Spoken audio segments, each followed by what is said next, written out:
आज की ये कहानी एक अंधे कानून की कहानी है। कानून की प्रतिमा जो है, जिस देवी को दिखाते हैं कानून के प्रतीक के रूप में, उसकी आंखों पे पट्टी बंधी रहती है। पता नहीं क्यों पट्टी बंधी रहती है। पुराने समय से रिवाज चले आ रहे हैं, ऐसे कई रिवाज यूनान वगैरह से निकले हुए हैं। होगा ऐसा कोई रिवाज, लेकिन हिंदुस्तान में तो सच में ही अंधा कानून है। कानून देखता नहीं है किसी को। अभी ये बात एक बार फिर बहुत बुरी तरह साबित हुई है जब छत्तीसगढ़ में पीएससी के नतीजे आए। पब्लिक सर्विस कमीशन, जो राज्य में सरकारी नौकरी देने वाली सबसे बड़ी संस्था है, और सबसे बड़ी सरकारी नौकरियां इसी के रास्ते से मिलती हैं। अभी जब रिजल्ट आया इसका, 2021 के इम्तिहान थे, उसके रिजल्ट अभी आए। उस लिस्ट को देखकर लोग हक्का बक्का रह गए। 2 लोग एक अफसर के घर के हैं, 2 लोग एक अफसर के घर के हैं। कोई किसी का रिश्तेदार है, कोई किसी का रिश्तेदार है। ऐसा लगता है कि पीएससी चेयरमैन से लेकर एक आईएएस अफसर तक और दूसरे बड़े बड़े ताकतवर लोगों तक, सत्तारूढ़ लोगों के पसंदीदा लोगों तक, यही लोग काबिल रह गए हैं। इन्हीं लोगों का सिलेक्शन होना है। अब ये आरोप तो ताज़ा हैं, अभी पिछले 3 दिनों से चल रहे हैं, और ये 3 दिनों से भी इसलिए चल रहे हैं। एक खबर हमारे यहाँ के एक कॉलम में छपी थी, और उसके बाद ये लगातार ये बवाल बढ़ते चले जा रहा है कि ये कैसे घपला चल रहा है ये। अब इसमें पीएससी के चेयरमैन जो हैं, उनके एक दत्तक पुत्र हैं। उनका नाम इस लिस्ट में, मेरिट लिस्ट में, बिना सरनेम के छपा है। शायद इसलिए छपा हो कि सरनेम देखकर पीएससी चेयरमैन से कोई रिश्ता न जोड़ ले उनका। इसी तरह राज्यपाल के सचिव हैं अमृत खलको, उनकी बेटी और बेटे दोनों टॉप 15 में आ गए हैं। एक डीआईजी हैं, उनकी बेटी 11वें नंबर पे है। कांग्रेस नेता की बेटी और दामाद दोनों इसमें आ गए हैं। कोई और कांग्रेस के किसी नेता के करीबी रिश्तेदार हैं, वो आ गए हैं। अब ये बहुत लंबी लिस्ट है, इसको क्या उतनी लिस्ट को पढ़ना। लेकिन सवाल ये उठता है कि इस तरह की अगर लिस्ट निकलती है, ऐसे लोगों का सिलेक्शन होता है, तो लोगों का पीएससी के ऊपर क्या भरोसा बचेगा। मुझको कुछ लोगों ने बतलाया, मैंने अपने रिपोर्टर से और पूछा तो उन्होंने बतलाया कि बीते वर्षों में भी इन्हीं लोगों के, ऐसे ताकतवर पीएससी से जुड़े हुए लोगों के, कुछ और लोगों का सिलेक्शन हुआ है। अब सवाल ये उठता है कि आज ये जो सिलेक्शन हुआ है, इसमें जिन लोगों को शक है कि उनके नंबर ज़्यादा होने चाहिए थे, उनको सेलेक्ट नहीं किया गया, और पहुंच वाले ताकतवर लोगों को सेलेक्ट किया गया है, इनके खिलाफ इनके पास क्या रास्ता है? ये अदालत जा सकते हैं। मैं यहीं पे आ रहा हूँ कि अदालत जाने से क्या होगा, क्योंकि अदालत की देवी आंखों पे पट्टी बांधकर खड़ी हुई है। दिखाने के लिए वो एक तराजू लेकर खड़े रहती है कि वो इंसाफ कर रही है, बराबरी का नापेगी, तौलेगी। लेकिन वो शायद कोई गंगा इमली या अमरूद बेचने वाली ज़्यादा दिखती है हिंदुस्तान में। हिंदुस्तान में वो कोई इंसाफ करते दिखती नहीं है ये देवी। इसलिए मैं कह रहा हूँ आपसे कि 2003 का यहाँ पर पीएससी का एक बहुत बड़ा कांड हुआ था, बहुत बड़ा घोटाला हुआ था 2003 में। लोगों के नंबर, कई लोगों के नंबर कम कर दिए गए थे, छांटे हुए लोगों के नंबर बढ़ा दिए गए थे, और सूचना के अधिकार के तहत जब पूरे मामले को निकाला गया, पूरा भांडाफोड़ हुआ, तो पता लगा कि जिन लोगों को पीएससी के सिलेक्शन लिस्ट में एकदम नीचे रहना था, उनको सबसे ऊपर कर दिया गया है। जिनको सबसे ऊपर रहना था, उनको नीचे कर दिया गया है। नंबरों के इस सिलसिले को करने का तरीका जो है, उसको स्केलिंग कहते थे पीएससी में। मैं उसकी बारीकियों में जाना नहीं चाहता। कुल मिला के ये था कि बड़ा भयानक भ्रष्टाचार हुआ था। उस समय भी पीएससी में जो लोग बैठे हुए थे, बड़े बड़े लोग उस समय पीएससी की कुर्सियों पे बैठे हुए थे, उनकी बेटी, बेटा, रिश्तेदार सब डिप्टी कलेक्टर, डीएसपी बन गए थे उस समय। मुझको ध्यान है, मैंने उस समय उसकी बहुत ही आक्रामक तरीके से रिपोर्टिंग की थी।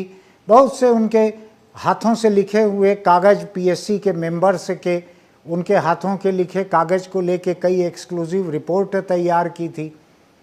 और मैं आज जब 2003 की उस पीएससी के एक पिटिशनर रविंद्र सिंह से बात कर रहा था तो उन्होंने ही मुझको याद दिलाया कि आप हमारे आंदोलन में आकर हमारा साथ देते, खड़े रहते थे। तो 2003 की पीएससी में इतना बड़ा घोटाला हुआ था, वो मामला चलते रहा 2008 में जाके पीएससी ने हाई कोर्ट में मान लिया कि हाँ हमसे गलती हुई है, हमको मौका दिया जाए, हम सिलेक्शन लिस्ट को सुधार कर दोबारा निकालेंगे, हमारे से गलती हुई है। इस बीच में पीएससी के जो चेयरमैन थे अशोक दरबारी, यहाँ के रिटायर्ड डीजीपी थे छत्तीसगढ़ के, उनका कोई लेना देना नहीं था पीएससी के इम्तिहान के रोज के कामकाज से।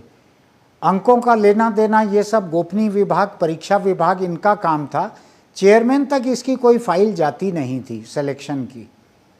लेकिन हुआ ये कि पीएससी में जिन लोगों का सिलेक्शन नहीं हुआ उन लोगों ने जाके राजभवन के सामने प्रदर्शन किया। राजभवन में उस समय एक रिटायर्ड फौजी के.एम. सेठ थे, तो उन्होंने बड़ा उसके ऊपर हंगामा मचाया सरकार में कि राजभवन में आके लोग प्रदर्शन कर रहे हैं। कुछ प्रदर्शनकारियों ने शायद गालियां भी दे दी थी। उस समय एक दूसरे रिटायर्ड फौजी बगई यहाँ के चीफ सेक्रेटरी थे। तो दो रिटायर्ड फौजी सीनियर ऑफिसर जब एक शहर में रहते हैं ताकत की कुर्सियों पर, तो जाहिर है कि उनका रोज़ शाम का उठना बैठना था। इसके आगे का मैं नहीं कहता, आप खुद ही अपनी कल्पना लगा लीजिए। तो इतना दबाव गवर्नर ने डाला, सेठ ने, और बगई ने चीफ सेक्रेटरी रहते उनका साथ दिया। रमन सिंह नए नए मुख्यमंत्री थे, शायद पहला ही कार्यकाल था उनका, और 2006 का ये मामला था। तो गवर्नर और इनके दबाव में आके इन्होंने उसको, दरबारी को, पीएससी चेयरमैन से इन्होंने निलंबित कर दिया। राष्ट्रपति को सिफारिश भेजी, निलंबित कर दिया। मुझको पूरा मामला बहुत करीब से मालूम था, मैं उसको देख रहा था लगातार। मैंने अखबार के पहले पन्ने पर लगातार एडिटोरियल लिखे थे इस बात को लेकर कि राज्य सरकार ये गलत कर रही है, हर चीज़ की जिम्मेदारी एक जगह पहुंच के रुकती है, दरबारी इसमें जिम्मेदार नहीं है, दरबारी के नीचे के लोग जिम्मेदार हैं। लेकिन एक दिलचस्प बात थी, उस वक्त नीचे के जो लोग जिम्मेदार थे उनके ऊपर कोई कार्रवाई करना, कड़ी कार्रवाई करना छत्तीसगढ़ की सरकार को इस राज्य के जातिवाद के हिसाब से सूट नहीं कर रहा था। बड़ी मजबूत जाति के थे वो परीक्षा नियंत्रक, जिनके ऊपर जिम्मेदारी आके गिर रही थी, तो उनके ऊपर कोई कार्रवाई करना मुश्किल था, क्योंकि उस जाति के, उस समाज के वोटर बहुत हैं।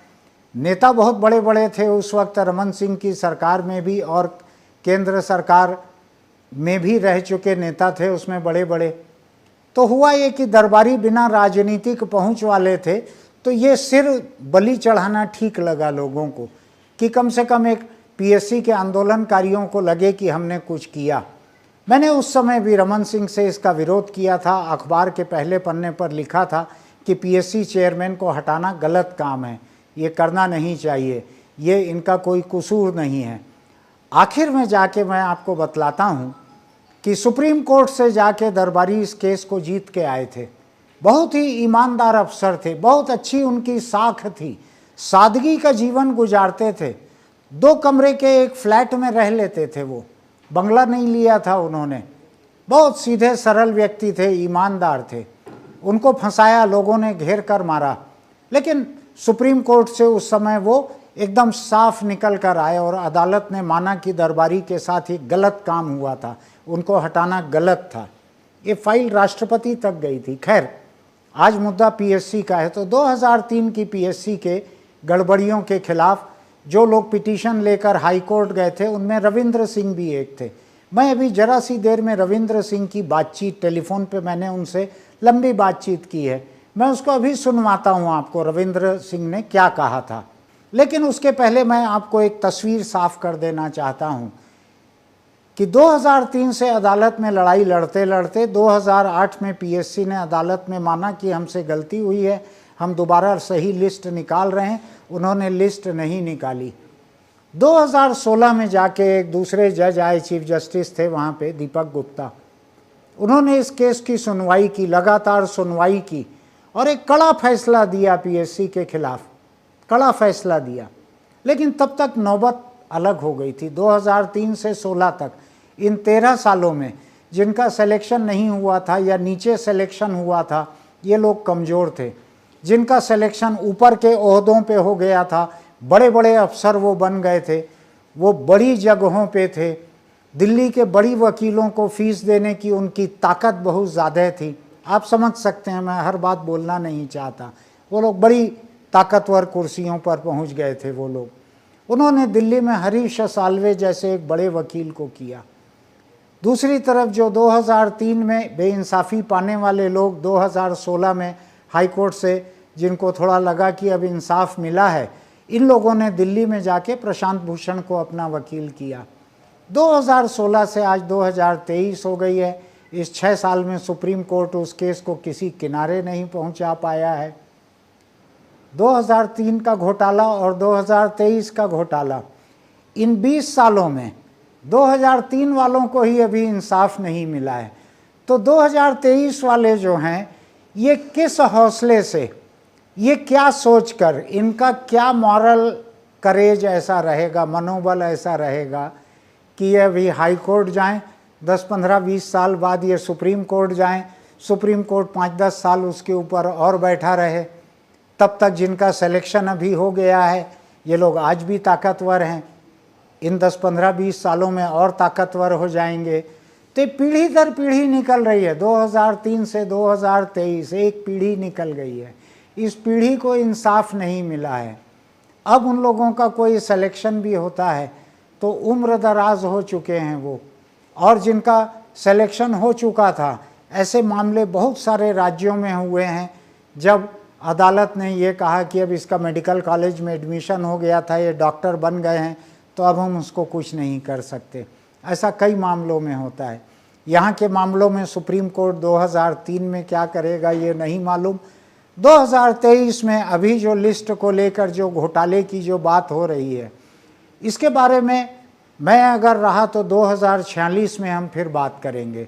2046 में मैं आपके सामने अगली खबर लेकर आऊँगा कि 2023 के घोटाले पे सुप्रीम कोर्ट में मामला कहाँ तक पहुँचा है। ये इस देश में इंसाफ का हाल है। ये इस देश में पीएससी जिसके जिम्मे रहता है सबसे काबिल लोगों को छांटना, ताकि जनता के पैसे पे जो तनख्वाह मिलती है उस तनख्वाह पे सबसे काबिल कर्मचारी और अधिकारी राज्य को मिलें, जनता को मिलें। ये मकसद है पीएससी को बनाने का। ये उसका हाल है। ये 2003 में हाल था, ये उसके बाद में हाल था, ये आज हाल है। जो अफसर 2003 के सारे घोटाले का सबसे बड़ा जिम्मेदार अफसर था, जिसके बारे में मैंने कहा अभी आपको कि जाति के चलते हुए उस व्यक्ति के खिलाफ यहाँ कोई कार्रवाई नहीं हो पाई, उसको कुल 2 वेतन वृद्धि उसकी रोक दी गई, बस ख़त्म हो गया। और जो 150 लोग पिटीशन लिए हुए अभी भी सुप्रीम कोर्ट में पड़े हैं, वो बेइंसाफ़ी झेल रहे हैं। तो मैंने आपको संक्षिप्त में ये पूरी बात बतलाई है, लेकिन इस बात के लिए समझने के लिए हमको पहला पिटिशनर जो है 2003 का, जो मुझको टेलीफोन पे मिल गए अभी, जिन्होंने मुझको पहचान लिया, मैं उनसे टेलीफोन पे उनकी इजाज़त से जो बात रिकॉर्ड की गई है मैं उसको सुनाता हूँ। ये बात थोड़ी लंबी है लेकिन आप सुनिएगा ज़रूर, क्योंकि ये इस प्रदेश की जनता से, यहाँ के जनता के पैसों पे चलने वाली सरकार से, उसके कर्मचारियों से जुड़ी हुई बात है। सुनिए रविंद्र सिंह का क्या कहना है। और मैं ये जानना चाहता हूं कि 2003 के जिस बैच में आप लोग थे और पीएससी के खिलाफ आप लोग हाई कोर्ट गए थे, वो मामला क्या था, थोड़ा खुलासे से समझाइए मुझको। जी, जब 2003 की पीएससी का रिजल्ट आया, उस समय सूचना का अधिकार नया नया आया था, लेकिन जब रिजल्ट आया तो हम लोगों ने देखा बड़े बड़े अधिकारियों के, पीएससी के सदस्य के, अध्यक्ष के, उनके बेटे बेटी भतीजे सब सेलेक्ट हुए। तो हमारी शंका का आधार यहीं से हुआ। पीएससी के तत्कालीन अध्यक्ष खिलन राम जांगड़े की बेटी संतन देवी जांगड़े डिप्टी कलेक्टर बनी। पीएससी के जो सदस्य थे अमोल सिंह सलाम, उसकी भतीजी तनुजा सलाम, वो डिप्टी कलेक्टर बनी। तो हम लोग को शंका हुई कि ऐसा क्या कारण है कि जो बड़े पद हैं डिप्टी कलेक्टर, डीएसपी, इसमें केवल और केवल बड़े पदाधिकारियों के पीएससी में जो हैं उनके रिश्तेदार, उनके बच्चे सेलेक्ट हो रहे हैं। ऐसा क्या कारण है कि अन्य लड़के सेलेक्ट नहीं हो पा रहे हैं? यही हमारी शंका का पहला आधार था। उसी समय सूचना का अधिकार कानून लागू हुआ था और हम लोग पहले लोग थे जिन्होंने पीएससी में सूचना के अधिकार को पूरी ताकत से, शिद्दत से हम लोगों ने लगाया। और जब हम लोगों ने निकाला दस्तावेज तो आश्चर्यचकित हो गए। हमने देखा आरक्षण नियमों का पालन नहीं हुआ, किसी लड़के का इतने करप्शन के बावजूद ज्यादा अंक था, उसका सिलेक्शन नहीं किया गया। एक लड़का सामान्य वर्ग का था, उससे पैसे ले लिए गए थे, उसको सिलेक्शन करते नहीं बना तो आरक्षित वर्ग में, एसटी वर्ग में कर दिया गया सिलेक्शन। 300 के पेपर में, हाँ बिल्कुल, 300 के पेपर में 304 नंबर दे दिया गया। एंथ्रोपोलॉजी जैसे सब्जेक्ट में तो 75 नंबर का जो पेपर होता था, किसी का उसको 60 नंबर में किया गया, जांचा गया पेपर, किसी को 50 नंबर में जांचा गया। यहाँ तक जब पीएससी ने खुद भी अपनी आंतरिक जांच कराई कमेटी बना के, तो उसने तो यहाँ तक बताया जो प्रीलिम्स फेल हैं उनको मेंस में शामिल किया गया। और जो इतना ज्यादा स्कैनिंग का गड़बड़ था कि कम से कम 23 विषय होते हैं टोटल, उसमें 5-6 विषय के तो स्कैनिंग के डाटा ही नहीं थे।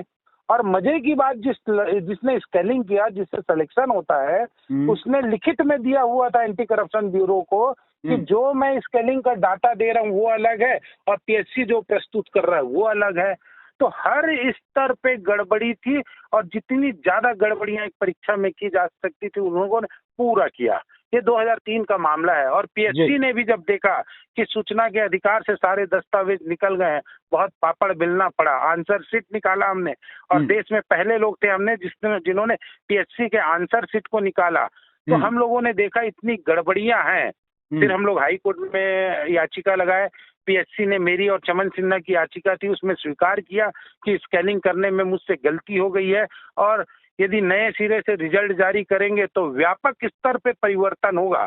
मुझे लगता है देश की पहली पीएससी रही होगी छत्तीसगढ़ पीएससी जिसने ऐसा स्वीकार किया था। और केवल स्कैनिंग के मामले में ही नहीं, उसने आरक्षण के मामले में स्वीकार किया कि गलत हुआ है और उसने 12 बिंदुओं पे हाई कोर्ट से अनुमति मांगी कि मुझे ये पुनः रिजल्ट जारी करने दिया जाए। हाई कोर्ट ने कभी रोका नहीं। बिल्कुल बिल्कुल ये हाई कोर्ट याचिका का डॉक्यूमेंट्स है, लेकिन पीएससी ने कभी उसको किया नहीं। अंततः 2016 में दीपक गुप्ता जी आए और उन्होंने लगातार सुनवाई की और जो उनके वर्डिक्ट में जो उन्होंने लिखा है उससे तो पीएससी को डूब मरना चाहिए। उन्होंने साफ साफ लिखा है कि पीएससी ने जो गलती किया शायद देश में कहीं नहीं होता। उन्होंने हाई कोर्ट पे भी प्रश्न चिन्ह उठाया कि इतने लंबे समय तक इसको रोकना नहीं था करके। फिर उसके बाद 2023 में जो अभी रिजल्ट आया है हम देखते हैं तो फिर वही पुनरावृत्ति है। इतिहास भ्रष्टाचार के अपने आप को पुनः दोहरा रहा है।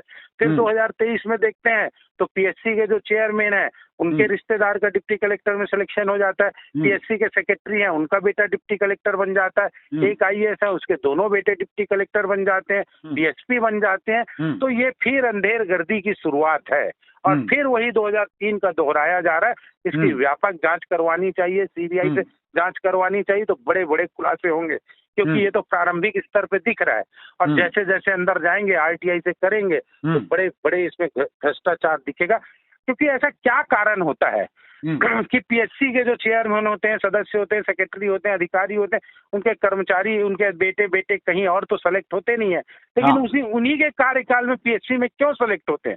और ऐसे लड़के जो योग्य हैं, जो यूपीएससी तो क्लियर कर पाते हैं, दूसरे राज्यों में जाके दूसरे राज्यों की पीएससी को क्रैक कर पाते हैं, वो छत्तीसगढ़ पीएससी में चयन से वंचित हो जाते हैं। इसका कारण मैंने है कि जो पीएससी का अध्यक्ष बनता है, सदस्य बनता है, उसका पहला प्राथमिकता होता है कि अपने रिश्तेदारों को, अपने बेटे बेटी को डिप्टी कलेक्टर बनाओ और मुक्ति पाऊं। और उसके साथ वो भ्रष्टाचारी करने के नए नए कारनामे करता है। मैं आपको बताऊंगा तो आपको आश्चर्य लगेगा। 3-4 महत्वपूर्ण विषय होते हैं, समाजशास्त्र, पब्लिक एड, एग्रीकल्चर। आपको आश्चर्य लगेगा जो 2003 की पीएससी के प्रारंभिक परीक्षा में जिसमें सबसे ज्यादा छात्र बैठते थे पब्लिक एड में, उसके 3 साल के पेपर मध्य प्रदेश के प्रारंभिक परीक्षा ऑब्जेक्टिव पैटर्न पे होता है। 3 साल का पेपर पूरा एससीटीज वैसी का वैसी छत्तीसगढ़ पीएससी में आया था। एग्रीकल्चर का 100 क्वेश्चन एससीटीज पूरा का पूरा। ये रविंद्र किस साल की बात थी ये? मैं 2003 की बात आपको बता रहा हूँ। ये उसी साल में ये सब हुआ था मध्य प्रदेश की उसी साल में हुआ था। जैसे पब्लिक एड में सबसे ज्यादा छात्र बैठते हैं, तो क्या हुआ, 2003 में पहली पीएससी हुई, 99 में लास्ट पीएससी हुई थी मध्य प्रदेश में, फिर 98, 97। तो छत्तीसगढ़ पीएससी का नया कारनामा था भ्रष्टाचार करने का कि 97 के पब्लिक एड का पेपर 1 नंबर से 33 नंबर तक एसिटीज, 33 से 66 नंबर तक एसिटीज और 66 से 100 नंबर तक का एसिटीज पेपर को वैसी का वैसी उठा दिया गया था। मतलब पीएससी के लोगों द्वारा कह दिया गया था कि मध्य प्रदेश में पिछले 3 वर्ष के जो प्रश्न पत्र आए हैं उसको पढ़ लो, पीएससी पास हो जाएगा। अच्छा। और तो और यही काम समाज शास्त्र में हुआ, जबकि इसी दोनों विषय में सबसे ज्यादा छात्र बैठते हैं। बुरा पक्ष है कि एग्रीकल्चर एक विषय था, कृषि, उसमें का 100 क्वेश्चन पिछले साल का जो मध्य प्रदेश में आयोजित हुआ था वैसी का वैसी पूरा उठा लिया गया था। मतलब सुनील जी, मैं आपको बोलूं कि आप एग्रीकल्चर पेपर लियो, एक काम करो, पिछले साल 99 का मध्य प्रदेश का वो पढ़ लो। अनसॉल्व पेपर आते हैं, ऑब्जेक्टिव पैटर्न है, उसका आंसर वही रहता है, एसिटीज उठा दिया गया था। तो छत्तीसगढ़ ने शुरुआत से ही, कांग्रेस का दौर था, पूरा का पूरा पेपर इन्होंने बेचा और बेचने का नया तरीका यही निकाला कि मध्य प्रदेश के पूरे पेपर को ले लिया गया था। तो ये पीएससी जो है शुरुआत से विकलांग, अपाहिज और मानसिक रोगी के रूप में पैदा किया गया था और इसकी मति भ्रष्ट इतनी हो गई है कि 2023 में जब हम लोग देखते हैं तो लगता है कि छात्र की प्रतिभाओं से कैसा खिलवाड़ किया जा रहा है। अब मुझको एक बात बतलाओ रविंद्र, 2003 के पीएससी के रिजल्ट के खिलाफ आप लोग अभी तक लड़ रहे हैं, जो कि सुप्रीम कोर्ट से आज तक सेटल नहीं हुआ, 20 साल पूरे हो रहे हैं। हमको यही बात आश्चर्य नहीं, यानी मैं 1 मिनट पूरी कर लूं मेरी बात कि 2003 से 2023 हो गया, इस 20 साल में आपको इंसाफ नहीं मिला और ये एक नया घोटाला सामने आ गया और जब तक इस नए घोटाले के खिलाफ कोई कार्रवाई होगी तब तक इसमें जो लोग सेलेक्ट हुए हैं ये प्रमोट होके आईएएस आईपीएस हो जाएंगे, ये इनमें से कुछ लोग रिटायर होने के करीब चले जाएंगे। बिल्कुल। तो ये क्या लगता है आपको, यानी ये 20 साल जो हो गए हैं पूरे के पूरे आपको लड़ते हुए, तो ये हमारे यहाँ के जुडिशियल सिस्टम पे आपको क्या लगता है? एक तो सरकार ने ये पीएससी बनाई जो सरकार के साथ घालमेल करके भ्रष्टाचार करती है। बिल्कुल। अब अदालत 20-20 साल तक आपको कोई इंसाफ नहीं दे पा रही है, कोई रिलीफ तो आपको आज तक इफेक्टिव नहीं मिली है। बिल्कुल। मुझको ध्यान है कि जिस वक्त आपका आंदोलन चलता था मैं आप लोगों के साथ में खड़े रहता था इस आंदोलन में, इसकी रिपोर्टिंग देखते हुए, इस बारे में लिखते हुए आप लोगों के साथ रहता था उस वक्त में। और बिल्कुल। एक पूरी पीढ़ी निकल गई, पूरे 20 साल निकल गए और आज ज्यों के त्यों सड़क किनारे खड़े हुए हैं। बिल्कुल, ये एक संवैधानिक उपबंध है।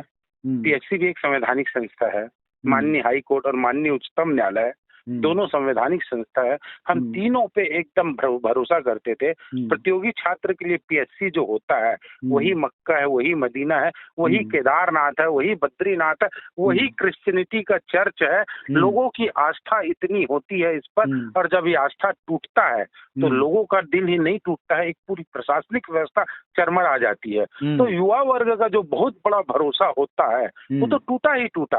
और जब इसने तोड़ा तो हम कहाँ गए, हम कहाँ जाते? हम उच्च न्यायालय गए, हम उच्च न्यायालय में लड़ते रहे, हमारे पास पैसा नहीं था। हम छात्र लोग आपस में कलेक्ट किए और राज्य के सबसे बड़े वकील को हमने हायर किया, लेकिन उससे भी कुछ नहीं हुआ। पीएससी ने अपनी गलती 2007-8 में स्वीकार कर लिया था कि भाई मुझसे गलती हो गई, लेकिन बिल्कुल रिटर्न में स्वीकार कर लिया था। उसके बावजूद हमें 8 साल इंतजार करना पड़ा, और तब इंतजार करना पड़ा जब हमारे वकील माननीय उच्च न्यायालय के जज बन गए। हमारे पास लड़ने के लिए व्यक्ति नहीं था और हमारे पास पैसा देने के लिए नहीं था। तो सबसे पहला कदम मैंने उठाया कि मैं इस केस को समझता हूं और इन पर्सन लड़ूंगा। फिर मैंने उसके बाद फिर मैंने वकील ना होने के बावजूद, क्योंकि तथ्यों को जानता था, मैं उच्च न्यायालय में खड़ा हुआ और कम से कम 12 जजों के सामने मैं खड़ा हुआ। बस एक ही चीज मन में विश्वास था कि एक बीड़ा उठाया है हमने, न्याय के लिए लड़ने की हमारी इच्छा शक्ति थी।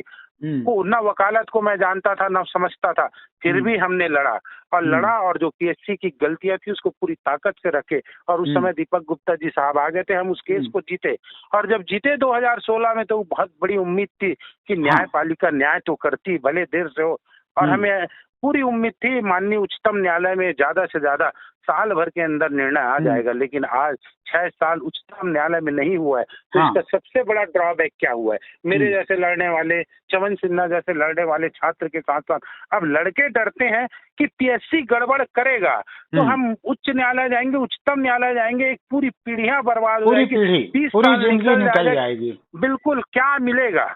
आधा डर तो ये है और अफसोस की बात होती है कि पीएससी की इतनी सारी गड़बड़ियों के बाद भी उनकी गड़बड़ियों को यह कहकर माफ कर दिया जाता है कि आगे से ना हो।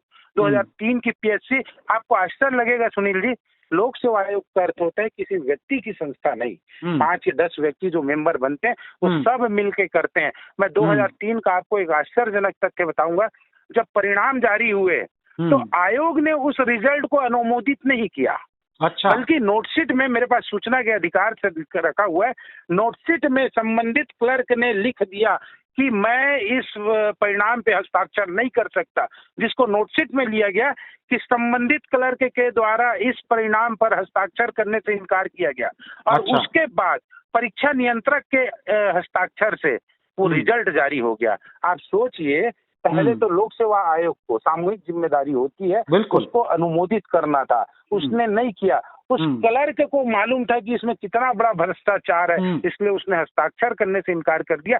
ये पीएससी की नोटशीट में है, पीएससी की नोटशीट में। तो सोचिए कितना बड़ा बड़ा भ्रष्टाचार होता होगा और ये 2023 के भी ऐसा नोटशीट निकालेंगे। ये क्लर्क कौन था रविंद्र, आपको याद है क्या?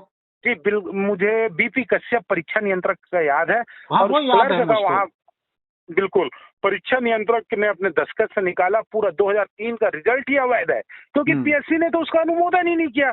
तो जो आज लड़के वहां से चयनित हैं या जो आईएएस अवार्ड हो गए, वो तो शुरू से मतलब गलत है ना, तो उनका चयन ही गलत है, ये नौकरी कर रहे हैं, ये भी इस राज्य का दुर्भाग्य है। इसमें चर्चित नाम कौन कौन से हैं जो उस समय सेलेक्ट हुए? पद्मिनी भोई रही हैं, राज्य की टॉपर थी। वो पीएससी के वकील रवि भोई थे, उनकी बिटिया थी।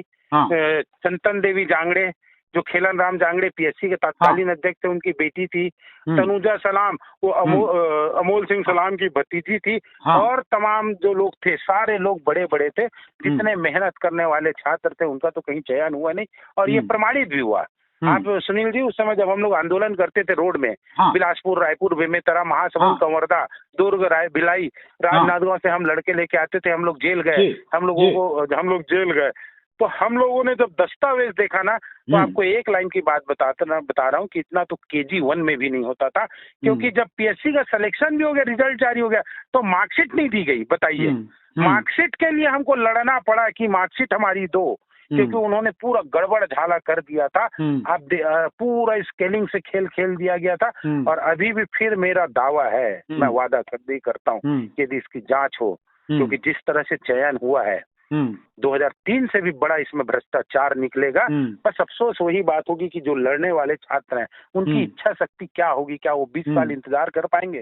पैसे कहाँ से लाएंगे लड़ने के लिए लड़के? क्योंकि देखो, सुप्रीम कोर्ट में आज हो क्या रहा है, जो चयनित है वो हरीश साल्वे जैसे बहुत बड़े वकील को खड़ा कर सकते हैं। ठीक बात है, उनके पास तनख्वाह है पूरी की पूरी। बिल्कुल बिल्कुल, वो तो मिनटों पे ऐसा है, 5-5 लाख रुपए एक लोग देंगे। यदि 50 लोग भी देते हैं तो 2.5 करोड़ 3 करोड़ तो ऐसे ही हो जाता है। हम तो आजीवन न कमा सके। तो जो लड़ने वाला छात्र है वो सबसे ज्यादा निराश जो है माननीय उच्चतम न्यायालय से है। मैं बड़ी विनम्रता से कहता हूँ, शायद कंटेम्प्ट ना हो, फिर भी भरोसा होने के बावजूद हमें लगता है कि देर से मिला हुआ न्याय अन्याय के समान तो होता है, उससे भी बदतर है ये। उससे भी बुरा होता है। बर्बाद होने के बाद किसी को देंगे तो क्या मतलब है? आपके वकील कौन है वहाँ पे? प्रशांत भूषण है? वहाँ प्रशांत भूषण जी हैं। उनका क्या कहना है, क्यों इतनी देर हो रही है? इसमें 2-3 बातें थी।